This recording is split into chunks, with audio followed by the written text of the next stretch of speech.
F वालों के लिए ये वीक बहुत अच्छी अपॉर्चुनिटीज लेकर आ रहा है, कामयाबियां मिलेंगी, हालात में बड़ी जबरदस्त हेल्प आएगी। जॉब और बिजनेस की बात करूं, जॉब और बिजनेस में उदासी, नेगेटिविटी, और मोहब्बत की बात करूं, मोहब्बत में कामयाबी और आसानियां नजर आती हैं। सी वाले नेगेटिव इम्पैक्ट और नेगेटिव असरात के ज़रिए असर नजर आते हैं।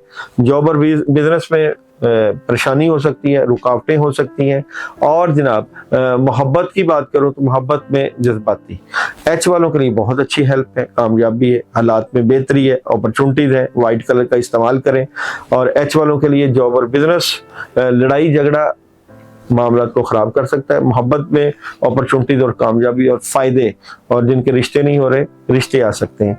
आई वाले इस वीक में कंप्रोमाइज करते हुए, मामला को शेयर करते हुए कोई पार्टनरशिप लग सकती है। जॉब और बिजनेस की बात करूं तो जॉब और बिजनेस में पार्टनरशिप, मोहब्बत की बात करूं तो मोहब्बत में परेशानी और नेगेटिविटी। जे वाले इस वीक में थोड़ा सा मामला के डिले होने की वजह से डिस्टर्ब है, मामला में रुकावट, सुस्ती। जॉब और बिजनेस में प्रेशर और नेगेटिविटी। और मोहब्बत की बात करूं तो मोहब्बत में बातें अपने तक रखिएगा।